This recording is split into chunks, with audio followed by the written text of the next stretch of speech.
আসসালামু আলাইকুম প্রিয় বন্ধুরা, welcome back to my new another blog. আজকে আমরা চলে এসেছি পিকনিকের আয়োজন করার জন্য। তো সর্বপ্রথমে আমরা বাজারে চলে এসেছি, সেখানে এসে আমরা কেনাকাটা করতেছি। প্রথমে আমরা পেঁয়াজ, মরিচ, হলুদ এখানে কিনে নিই। তো ভাত দিয়ে লেবু খেতে আমার অনেক ভালো লাগে, তাই একটা লেবুর দোকান থেকে কয়েকটা লেবুও কিনে নিই। তারপর আর একটা দোকান যাই, দোকানে যেয়ে সেখানে লবণ এবং তেল এবং চাল কিনি। চাল কেনার পর আমরা আসল জিনিস কেনার জন্য চলে যাই মুরগির দোকানে। তো মুরগির দোকানে চলে আসতেই আমরা দেখি দুইটা মুরগি খুবই সুন্দরভাবে ঝগড়া করতেছিল, তো সেটা আমরা উপভোগ করি। তারপরে আমরা দরদাম করি মুরগি। তো আমাদের হাতে বাজেট কম থাকায় আমরা আজকে মুরগির মাংস দিয়ে পিকনিকটা খাবো। তারপর আমরা একটা বড় দেখে মুরগি নেই, সেটাকে আমরা সুন্দরভাবে কেটে কুটে একদম পরিষ্কার করে তাদের কাছ থেকে ক্লিন করে নিয়ে আমরা চলে আসি। তো আমরা যেখানে রান্না বান্না করবো, তো একটা জায়গা সিলেক্ট করি। সিলেক্ট করার পর সেখানে গিয়ে আমরা সর্বপ্রথম চুলা খনন করি। চুলা খনন করার পরে আমরা ভাতটা বসিয়ে দিই। ভাতটা আমাদের হয়ে যায়, তো আমরা এখানে মাংস রান্না করার জন্য পেঁয়াজ, মরিচ এগুলো কাটাকাটি করছিলাম। তো পেঁয়াজ কাটতে কাটতে আমার চোখ দিয়ে পানি চলে এসেছে।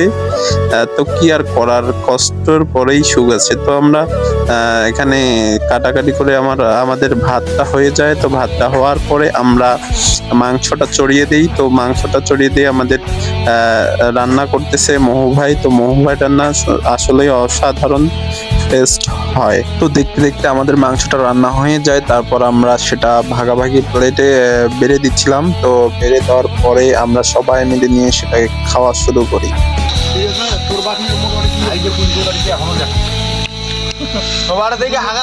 খাওয়া শেষ কিন্তু বাতি ভর্তি হয়ে আছে এখনো কি কিছু করি না।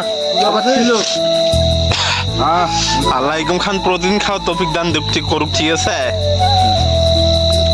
কালকে গরু দিহাম নাও। তো বন্ধুরা, আমাদের এখানে রান্না বান্না প্লাস খাওয়া দাওয়া শেষ করতে করতে 12টা প্লাস বেজে যায়। তো আমরা খাওয়া দাওয়া শেষ করে সবাই নিজ নিজ দায়িত্বে চলে যাই বাড়ির দিকে। তো আজকের আমাদের পিকনিকের ভিডিও ছিল এই পর্যন্ত। এই ভিডিওটা কেমন লাগলো অবশ্যই কমেন্ট করে জানিয়ে দিবেন। আর আমাদের ফেসবুক পেজে নতুন হলে অবশ্যই পেজটা ফলো করে দিবেন, আর ইউটিউব থেকে দেখলে চ্যানেলটা সাবস্ক্রাইব করে দিবেন। আসসালামু আলাইকুম।